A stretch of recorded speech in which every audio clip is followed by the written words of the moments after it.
আসসালামু আলাইকুম। সবাইকে স্বাগত জানাচ্ছি আমার দেশ পোস্ট এডিটোরিয়াল আয়োজনে। সঙ্গে আছি তামান্না মিনহাজ। আমাদের আজকের পোস্ট এডিটোরিয়ালের শিরোনাম নির্বাচন হতে যাচ্ছে প্রতিদ্বন্দ্বিতাপূর্ণ ২০২৬ সাল, রাজনীতির নতুন বাঁকবদল। পোস্ট এডিটোরিয়ালটি লিখেছেন আমার দেশের নির্বাহী সম্পাদক সৈয়দ আফদাল আহমেদ। চলুন দর্শক জেনে নেওয়া যাক উপসম্পাদকীয়টির বিস্তারিত। ইংরেজি ২০২৫ সাল বিদায় নিচ্ছে, নতুন বছর ২০২৬ সাল দরজায় কড়া নাড়ছে। বৃহস্পতিবার থেকে নতুন বছরের অভিযাত্রা শুরু হবে।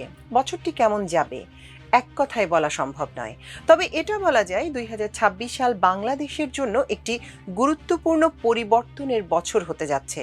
এই বড় পরিবর্তন হচ্ছে বাংলাদেশের রাজনীতিতে, যা দেশের ভবিষ্যৎ গতিপথ নির্ধারণ করবে। সামগ্রিকভাবে ২০২৬ সাল হবে বাংলাদেশের জন্য একটি গণতান্ত্রিক উত্তরণের বছর, যেখানে সুষ্ঠু নির্বাচনের মাধ্যমে নতুন সরকার, নতুন নেতৃত্ব নির্ধারিত হওয়ার আশা করছেন মানুষ।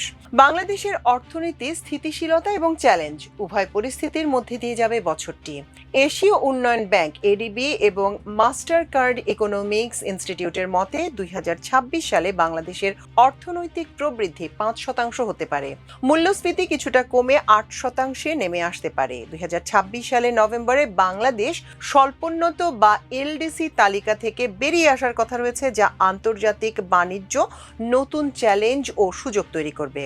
বিশ্বের জন্য ২০২৬ সাল প্রযুক্তিগত উৎকর্ষ এবং অর্থনৈতিক পরিবর্তনের এক সন্ধিক্ষণ হতে যাচ্ছে বলে পূর্বাভাস রয়েছে। নতুন বছরকে কৃত্রিম বুদ্ধিমত্তা বা এআই বাস্তবায়ন বছর এবং বৈশ্বিক অর্থনীতির জন্য স্থিতিশীলতা অর্জনের বছর হিসেবে দেখা হচ্ছে। বছরটিতে বিশেষ উল্লেখযোগ্য ঘটনা হতে যাচ্ছে ২০২৬ ফিফা বিশ্বকাপ ফুটবল।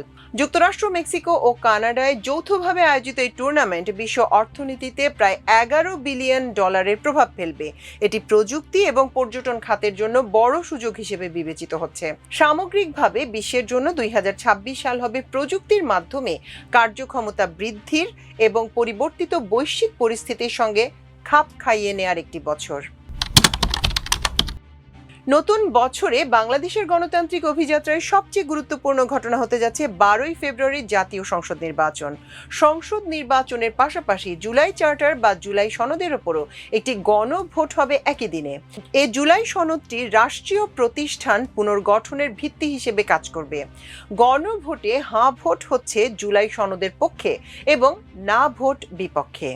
আসন্ন ১২ই ফেব্রুয়ারির নির্বাচনটিতে ভোট দেওয়ার জন্য দেশের ১৩ কোটি মানুষ ভোটার হয়েছেন।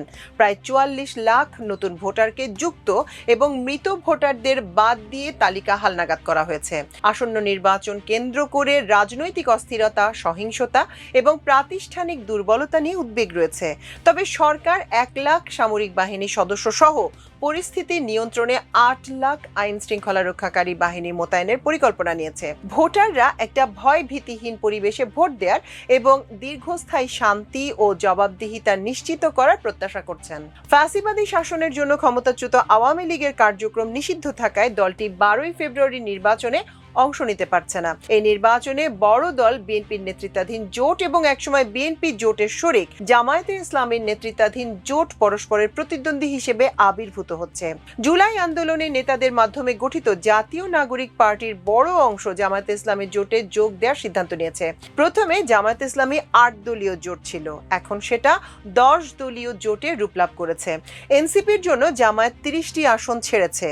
বড় চমক, মুক্তিযোদ্ধা কর্নেল অলি আহমেদ বীর বিক্রম জামায়াতে ইসলামীর জোটে যোগ দিয়ে আলোচনার সৃষ্টি করেছেন। ডক্টর তাসনিম জারা সহ ৩০ জন এনসিপি নেতা এনসিপির জামাত জোটে যাওয়ার সিদ্ধান্তের সঙ্গে একমত হতে পারেননি। তাসনিম জারা দল থেকে পদত্যাগ করে স্বতন্ত্র নির্বাচনের ঘোষণা দিয়েছেন। এদিকে বিএনপি জোটও বেশ কিছু আসনে তাদের প্রার্থী পরিবর্তন করেছে। তারেক রহমান ঢাকা ১৭ আসনে নির্বাচন করবেন।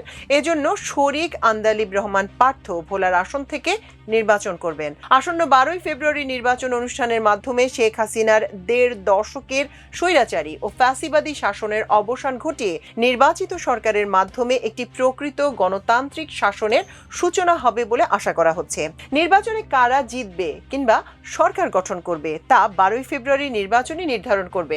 তবে একটি প্রতিদ্বন্দ্বিতাপূর্ণ নির্বাচন যে হবে তা বোঝা যাচ্ছে। এক্ষেত্রে বিএনপির ভারপ্রাপ্ত চেয়ারম্যান তারেক রহমানের দেশে ফেরা সহ জামায়াতে ইসলামের সঙ্গে এনসিপির মতো নতুন দলের যোগ দেয়া রাজনৈতিক সমীকরণ নতুন মাত্রা যোগ করেছে। নতুন বছরের জন্য যাকে রাজনীতির বাঁকবদল বলা যায়, এই বাঁকবদলে অবশ্য বিএনপিকে নির্বাচনের প্রধান ফেভারিট হিসেবে দেখা হচ্ছে। বিএনপির ভারপ্রাপ্ত চেয়ারম্যান তারেক রহমানের স্বদেশ প্রত্যাবর্তন 2026 সালের 12 ফেব্রুয়ারি জাতীয় সংসদ নির্বাচন কেন্দ্র করে বাংলাদেশের রাজনীতিতে একটি নতুন মাত্রা যোগ করেছে। 17 বছরের নির্বাসিত জীবন শেষে গত 25 ডিসেম্বর তার দেশে ফিরে আসার নির্বাচন এবং গণতান্ত্রিক প্রক্রিয়ায় অত্যন্ত গুরুত্বপূর্ণ ভূমিকা রাখবে বলে অনেক বিশ্লেষকই মনে করেন। তাদের মতে তারেক রহমানের উপস্থিতি রাজনৈতিক অনিশ্চয়তা কমিয়ে দেশে স্থিতিশীলতা আনতে সহায়তা করবে। তার স্বদেশ প্রত্যাবর্তন তৃণমূল নেতাকর্মীদের মধ্যে ব্যাপক উদ্দীপনা সৃষ্টি করেছে। তিনি নিজে এই নির্বাচনী প্রচারে নেতৃত্ব দেবেন, যা দলটির জয়লাভের সম্ভাবনাকে আরও উজ্জ্বল করবে। বিএনপি চেয়ারপারসন সাবেক প্রধানমন্ত্রী খালেদা জিয়ার অসুস্থতার কারণে দীর্ঘদিন ধরে বিএনপি যে নেতৃত্বের শূন্যতায় ভুগছিল, তারেক রহমানের সরাসরি উপস্থিতিতে তা দূর হবে। এটি দলের শৃঙ্খলা বজায় রাখা এবং প্রার্থী বাছাইয়ের কোন্দল মেটাতে সহায়ক হবে।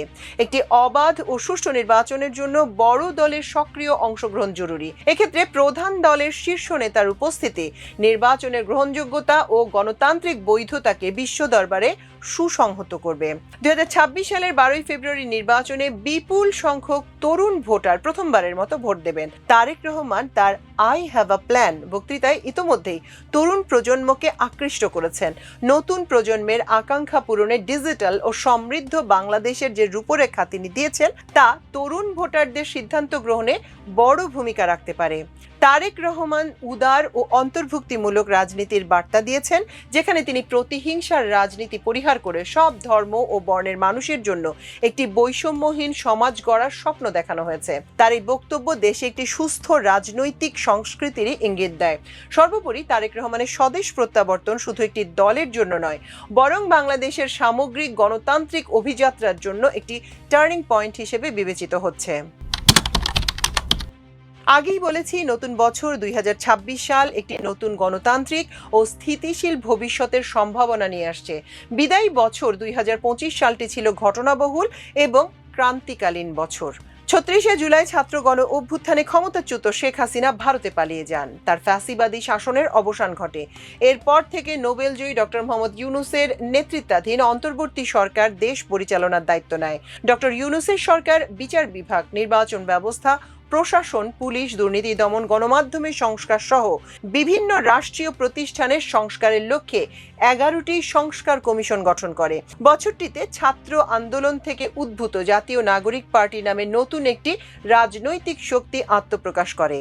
বিদায়ী বছরটিতে অন্তত 16টি আলোচিত ঘটনা রয়েছে, যার কারণে একে ঘটনাবহুল হিসেবে আখ্যায়িত করা যায়। যেমন আদালত থেকে শেখ হাসিনার মৃত্যুদণ্ডের রায় হওয়া, আওয়ামী লীগের কার্যক্রম নিষিদ্ধ, 17 বছর পর তারেক রহমানের স্বদেশ প্রত্যাবর্তন, বিডিআর হত্যাকাণ্ডের জন্য কমিশনের রিপোর্ট প্রকাশ, উন্নত চিকিৎসার জন্য গঠিত তদন্ত, খালেদা জিয়ার লন্ডন যাত্রা এবং আবার গুরুতর অসুস্থ অবস্থায় এভার কেয়ার হাসপাতালে চিকিৎসাধীন থাকা, মাইলস্টোন স্কুলের উপর বিমান দুর্ঘটনায় 32 জন ছাত্রছাত্রী ও শিক্ষকের মর্মান্তিক মৃত্যু, ডাকসু, জাকসু, রাকসু, চাকসু সহ বিশ্ববিদ্যালয় ছাত্র সংসদ নির্বাচনে ছাত্র শিবিরের আধিপত্য, লন্ডনে ইউনূস তারেক বৈঠকে ফেব্রুয়ারিতে নির্বাচনের ঘোষণা, গোপালগঞ্জে আওয়ামী তাণ্ডব, ঢাকা কাঁপানো ভূমিকম্প, সংস্কার প্রস্তাব ও জুলাই সনদ, এনসিপির জন্ম, গুলিতে ওসমান হাদির মৃত্যু, March for Gaza, Bharat Bangladesh বিরোধ, দাবির বহর ইত্যাদি। 2025 সালের 17 নভেম্বর আন্তর্জাতিক অপরাধ ট্রাইব্যুনালে জুলাই বিপ্লব চলাকালে মানবতা বিরোধী অপরাধ ও গণহত্যার দায়ে শেখ হাসিনাকে মৃত্যুদণ্ড দেয়া হয়। শেখ হাসিনা এখন ভারতে পালিয়ে রয়েছেন। তার বিরুদ্ধে হেলিকপ্টার থেকে স্নাইপার ব্যবহার, ড্রোন হামলা এবং প্রাণঘাতী অস্ত্র ব্যবহারের মাধ্যমে নিরস্ত্র শিক্ষার্থী ও সাধারণ মানুষকে হত্যার নির্দেশ দেওয়ার অভিযোগ আদালতে প্রমাণিত হয়। জাতিসংঘের তদন্ত রিপোর্টে 1400 মানুষকে হত্যা করা হয়েছে বলে উল্লেখ রয়েছে। এই মামলায় ক্ষমতাচ্যুত স্বরাষ্ট্রমন্ত্রী আসাদুজ্জামান খান কামালকেও মৃত্যুদণ্ড দেওয়ার আদেশ আদেশ হয়। এছাড়া দুর্নীতির পৃথক 3টি মামলায় শেখ হাসিনাকে আরও 21 বছরের কারাদণ্ড দেওয়া হয়। 2009 সালে পিলখানায় বিডিআর বিদ্রোহ ও হত্যাকাণ্ডের ঘটনায় আবারও জাতীয় তদন্ত কমিশনের মাধ্যমে তদন্ত করা হয়েছে। গত 30 নভেম্বর কমিশন তাদের রিপোর্ট প্রধান উপদেষ্টার কাছে জমা দেয়। কমিশন তাদের রিপোর্টে বিডিআর ম্যাসাকারকে একটি সুপরিকল্পিত ষড়যন্ত্র হিসেবে অভিহিত করে, যার উদ্দেশ্য ছিল বাংলাদেশ সেনাবাহিনীকে দুর্বল করা। রিপোর্টে বলা হয়, তৎকালীন ক্ষমতাসীন আওয়ামী লীগ এই হত্যাকাণ্ডে সাংগঠনিকভাবে জড়িত ছিল এবং শেখ হাসিনা স্বয়ং এই ঘটনার সবুজ সংকেত দিয়েছেন। আওয়ামী লীগের তৎকালীন সংসদ সদস্য শেখ ফজলে নূর তাপসকে এই হত্যাকাণ্ডের মূল সমন্বয়কারী হিসেবে চিহ্নিত করা হয়েছে। এছাড়া এই হত্যাকাণ্ডের সঙ্গে বিদেশি শক্তি তথা প্রতিবেশী ভারত সরাসরি সংশ্লিষ্ট থাকার জোরালো প্রমাণ রয়েছে। এই দুটি ঘটনায় 2025 সালে বাংলাদেশের বিচার বিভাগ এবং রাজনৈতিক ইতিহাসের অন্যতম মাইল ফলক হিসেবে বিবেচিত হয়েছে। দর্শক, এই ছিল আজকের পোস্ট এডিটোরিয়াল আয়োজন। এতক্ষণ সঙ্গে থাকার জন্য অশেষ কৃতজ্ঞতা। আল্লাহ হাফেজ।